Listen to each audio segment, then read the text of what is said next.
Hai guys, Assalamualaikum. Saya Mutiara Astadriani. Pada video kali ini, saya akan mempresentasikan hasil rangkuman saya untuk mata kuliah Profesi Pendidik dan Tenaga Kependidikan. Langsung aja bagi yang pertama, definisi tugas dan peran guru. Pengertian guru secara umum adalah seorang pengajar suatu ilmu, yaitu pendidik profesional dengan tanggung jawab dan tugas utama mendidik, mengajar, membimbing, mengarahkan, melatih, menilai, dan mengevaluasi peserta didik. Menurut KBBI, guru adalah orang yang pekerjaannya atau pencahariannya, profesinya, mengajar. Menurut Husnul Khotimah tahun 2008, guru adalah orang yang memfasilitasi proses peralihan ilmu pengetahuan dari sumber belajar ke peserta didik. Menurut Bri Atmaka tahun 2004, guru adalah orang dewasa yang bertanggung jawab memberi pertolongan kepada anak didik dalam perkembangan baik jasmani maupun rohaninya, agar tercapai tingkat dewasa, mampu berdiri sendiri, memenuhi tugasnya sebagai makhluk Tuhan, makhluk sosial, dan makhluk individu yang mandiri. Kemudian tugas guru. Guru bertugas mengajarkan kebudayaan kepada peserta didik berupa kepandaian, kecakapan, dan pengalaman-pengalaman. Guru juga bertugas membentuk kepribadian anak yang harmonis sesuai cita-cita dan dasar negara Pancasila. Menyiapkan anak menjadi warga negara yang baik sesuai Undang-Undang Pendidikan yang merupakan keputusan MPR nomor 2 tahun 1983 dan sebagai perantara dalam proses belajar siswa atau murid. Berikutnya peran guru. Guru berperan sebagai pendidik, pengajar, pembimbing, penasihat, inovator, pendorong kreativitas, emansipator, pemimpin, pengelola pembelajaran, model dan teladan, anggota masyarakat, administrasi, evaluator, dan juga kulminator. Lanjut ke bagian kedua, yaitu kode etik guru. Pengertian kode etik guru secara umum adalah pola aturan, tata cara, tanda, pedoman etis dalam melakukan suatu kegiatan atau pekerjaan. Kaitannya dengan profesi, kode etik merupakan tata cara atau aturan yang menjadi standar kegiatan anggota suatu profesi. Lalu ada nilai profesional atau asas etis menurut Chung tahun 1981. Yang pertama, menghargai harkat dan martabat. Kedua, peduli dan bertanggung jawab. Ketiga, integritas dalam hubungan. 4, tanggung jawab terhadap masyarakat. Kemudian, kode etik menurut KBBI adalah norma dan asas yang diterima oleh kelompok tertentu sebagai landasan tingkah laku. Kode etik guru adalah norma dan asas yang menjadi landasan tingkah laku bagi guru atau pendidik. Kode etik yang menjadi landasan guru adalah Keputusan Kongres 21 PGRI nomor 6 tahun 2013 tentang Kode Etik Guru Indonesia. Merupakan penyempurnaan dari Kode Etik Guru yang disusun tahun 2008. Lalu, terdapat 8 pasal Kode Etik Guru. Pertama, kewajiban umum. Kedua, kewajiban guru terhadap peserta didik. Ketiga, kewajiban guru terhadap orang tua atau wali peserta didik. Keempat, kewajiban guru terhadap masyarakat. Kelima, kewajiban guru terhadap teman sejawat. Keenam, kewajiban guru terhadap profesi. Ketujuh, kewajiban guru terhadap organisasi profesi. Dan yang delapan adalah kewajiban guru terhadap pemerintah. Contoh kode etik guru. Guru berbakti membimbing anak didik seutuhnya untuk membentuk manusia membangun yang berjiwa Pancasila. Kemudian ada juga contoh guru memiliki kejujuran profesional dalam menerapkan kurikulum sesuai dengan kebutuhan anak didik masing-masing. Poin berikutnya, unsur pokok kode etik profesi guru. Pertama, kode etik profesi guru adalah landasan moral bagi guru. Kedua, kode etik profesi guru merupakan pedoman bagi guru dalam berperilaku. Bagian ketiga, konsep profesi. Pengertian profesi menurut KBBI adalah bidang pekerjaan yang dilandasi pendidikan dan keahlian tertentu. Menurut Everett Hughes, profesi adalah simbol dari suatu pekerjaan dan selanjutnya menjadi pekerjaan itu sendiri. Kemudian ada pengertian profesional. Profesional adalah kegiatan yang berkenaan dengan pekerjaan keahlian-keahlian khusus, mengharuskan adanya pembayaran untuk melakukannya. Kemudian pengertian profesionalisme. Profesionalisme adalah kelakuan, tujuan, nilai, atau kualitas yang mencirikan profesi. Kemudian, profesionalisasi adalah suatu proses menjadi seorang yang memiliki profesi. Ke halaman berikutnya, ada syarat-syarat profesi. Menurut National Education Association tahun 1948. Pertama, jabatan yang melibatkan kegiatan intelektual, jabatan yang menggeluti suatu batang tubuh ilmu yang khusus, jabatan yang memerlukan persiapan profesional yang lama, jabatan yang memerlukan latihan dalam jabatan yang berkesinambungan, jabatan yang menjanjikan karir hidup dan keanggotaan yang permanen, jabatan yang menentukan baku standarnya sendiri, jabatan yang lebih mementingkan layanan di atas keuntungan pribadi, dan jabatan yang mempunyai organisasi profesional yang kuat dan terjalin erat. Menurut pasal 43 Undang-Undang Nomor 20 Tahun 2003, kode etik berisi norma dan etika yang mengikat perilaku guru dalam pelaksanaan tugas keprofesionalan. Menurut Sonny Cheraf, kode etik merupakan kaidah moral yang berlaku khusus untuk orang-orang profesional di bidang tersebut. Tujuan kode etik: menjunjung tinggi martabat profesi, menjaga dan memelihara kesejahteraan anggotanya, meningkatkan pengabdian anggota profesi, meningkatkan mutu profesi, dan meningkatkan mutu organisasi profesi. Kode etik hanya dapat ditetapkan organisasi suatu perkumpulan atau perserikatan suatu profesi untuk anggotanya. Harus dilakukan oleh orang-orang yang diutus untuk dan atas nama anggota profesi dari organisasi. Poin berikutnya, sanksi melanggar kode etik. Sanksi merupakan upaya pembinaan kepada guru yang melakukan pelanggaran dan juga untuk menjaga harkat dan martabat profesi guru. Pemberian sanksi hanya bisa dilaksanakan oleh Dewan Kehormatan Guru Indonesia. Selain itu terdapat sanksi moral berupa celaan atau pengucilan. Yang terberat dapat dikeluarkan dari organisasi profesi. Lanjut halaman berikutnya, Kode Etik Guru Indonesia. Guru berbakti membimbing peserta didik membentuk manusia Indonesia seutuhnya yang berjiwa Pancasila. Guru memiliki dan melaksanakan kejujuran nasional. Guru berusaha memperoleh informasi tentang peserta didik sebagai bahan melakukan bimbingan dan pembinaan. Guru menciptakan suasana sekolah sebaik-baiknya yang menunjang berhasilnya proses belajar mengajar. Guru memelihara dengan baik hubungan orang tua dan masyarakat sekitar untuk membina peran serta rasa tanggung jawab bersama terhadap pendidikan. Guru mengembangkan dan meningkatkan mutu dan martabat profesinya. Guru memelihara hubungan profesi, semangat kekeluargaan, dan kesetiakawanan nasional. Guru secara bersama memelihara dan meningkatkan mutu organisasi PGRI sebagai sarana perjuangan dan pengabdian. Guru melaksanakan segala kebijaksanaan pemerintah dalam bidang pendidikan. Kemudian berikut contoh organisasi profesi yang ada. Pertama ada PGRI, Persatuan Guru Republik Indonesia, APKIN, Asosiasi Bimbingan Konseling Indonesia, ISPI, Ikatan Sarjana Pendidikan Indonesia, dan ISMAPI, yaitu Ikatan Sarjana Manajemen Pendidikan Indonesia. Lanjut ke bagian keempat, kualifikasi guru.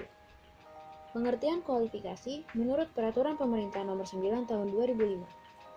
Kualifikasi akademik adalah tingkat pendidikan minimal yang harus dipenuhi oleh seorang pendidik dibuktikan dengan ijazah atau sertifikat keahlian yang relevan dan sesuai ketentuan perundangan.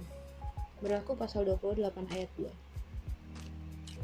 Di dalam Undang-Undang Nomor 14 Tahun 2005, pasal 8 berbunyi guru wajib memiliki kualifikasi akademik, kompetensi, sertifikat pendidikan, sehat jasmani dan rohani, serta memiliki kemampuan untuk mewujudkan tujuan pendidikan nasional. Kemudian di pasal 9 berbunyi kualifikasi yang dimaksud pasal 8 diperoleh melalui pendidikan tinggi, program sarjana, atau diploma 4.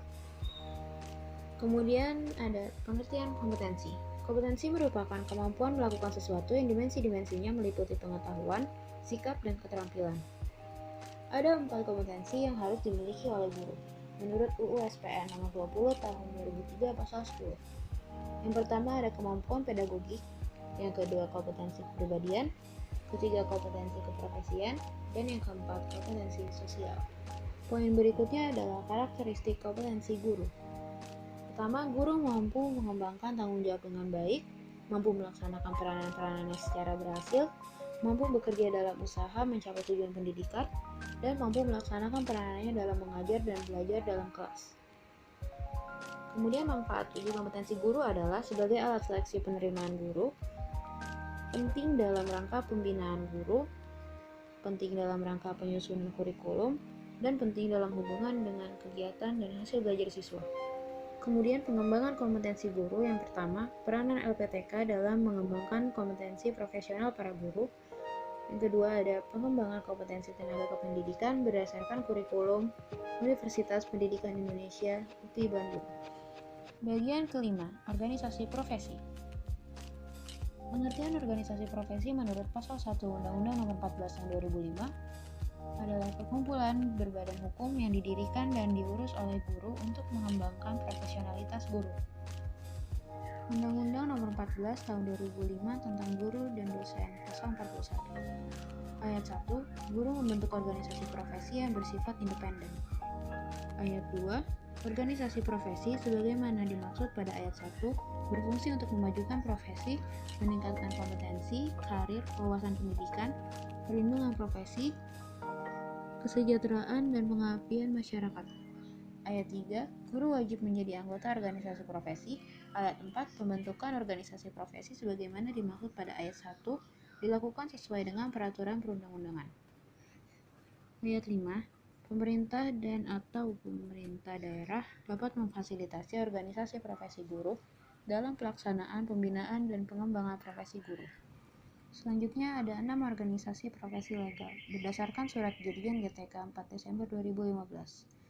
Yang pertama ada Persatuan Guru Republik Indonesia atau PGRI, yang kedua Persatuan Guru Nahdlatul Ulama atau Perguno, ada Ikatan Guru Indonesia atau IGI, kemudian ada Persatuan Guru Seluruh Indonesia atau PGSI, kemudian ada Federasi Serikat Guru Indonesia atau FSGI, dan yang terakhir ada Federasi Guru Independen Indonesia atau FGII. Lalu fungsi organisasi profesi kependidikan, yang pertama adalah fungsi pemersatu, yang kedua adalah fungsi peningkatan kemampuan profesionalitas menurut PP nomor 38 tahun 1992 pasal 61. PP nomor 38 tahun 1992 pasal 61 secara umum membahas tentang meningkatkan dan atau mengembangkan. Yang pertama, meningkatkan dan atau mengembangkan karir anggota. Yang kedua, meningkatkan dan atau mengembangkan kemampuan anggota. Yang ketiga, meningkatkan dan atau mengembangkan profesional anggota. Yang keempat, meningkatkan dan atau mengembangkan martabat anggota. Dan yang kelima, meningkatkan dan atau mengembangkan kesejahteraan. Lalu masuk ke bagian kedua sebelum yang terakhir, yaitu pembinaan dan pengembangan profesi guru. Pengembangan keprofesian berkelanjutan atau PKB terdiri dari serangkaian aktivitas reflektif yang dirancang untuk meningkatkan kemampuan, pengetahuan, pemahaman, dan keterampilan seseorang. PKB mendukung pemenuhan kebutuhan seseorang dan meningkatkan praktik profesional mereka. Prinsip pelaksanaan PKB berpengaruh terhadap kehidupan keprofesian.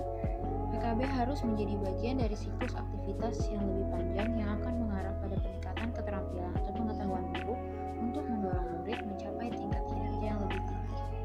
PKB harus membuat keluaran-keluaran spesifik yang akan mencapai melalui aktivitas pengembangan profesional dalam hal meningkatkan keahlian guru, praktik ruang kelas, kemajuan murid, dan standar prestasi.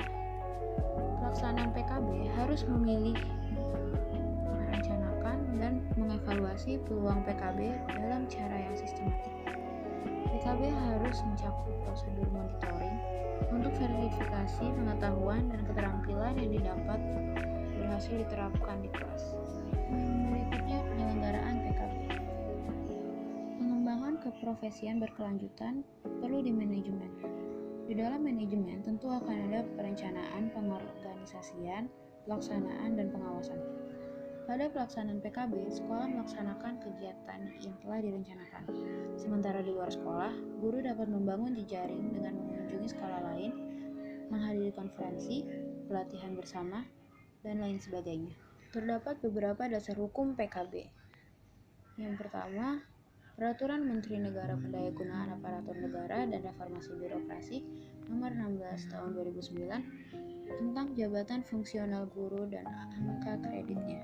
Secara keseluruhan, mengandung semangat untuk meningkatkan kompetensi dan profesionalitas guru. Yang kedua, Peraturan Menteri Pendidikan Nasional Nomor 35 Tahun 2010 tentang petunjuk teknis pelaksanaan jabatan fungsional guru dan angka kreditnya juga melandasi diberlakukannya PKB. Secara umum, PKB bertujuan untuk meningkatkan kualitas layanan pendidikan di sekolah atau madrasah dalam rangka meningkatkan mutu pendidikan. Bagian terakhir yang ketujuh adalah sertifikasi guru. Pengertiannya menurut Undang-Undang Republik Indonesia Nomor 14 Tahun 2005 adalah proses memberikan sertifikat pendidik untuk guru dan dosen. Berikut adalah beberapa landasan hukum sertifikasi guru. Ada Undang-Undang Nomor 20 Tahun 2003 tentang Sistem Pendidikan Nasional, Undang-Undang Nomor 14 Tahun 2005 tentang guru dan dosen, Peraturan Pemerintah Nomor 19 Tahun 2005 tentang Standar Nasional Pendidikan, dan masih ada beberapa landasan hukum lainnya. Proses pelaksanaan sertifikasi. Pertama, ada pemberian sertifikasi secara langsung atau pola PSPL. Kedua, penilaian portofolio atau PF. Yang ketiga, ada pendidikan dan latihan profesi guru atau PLPG. Pemerintah menargetkan semua guru dalam jabatan sudah memiliki sertifikat. Tahun 2014 namun tidak tercapai. Kemudian proses PLPG berakhir tahun 2017.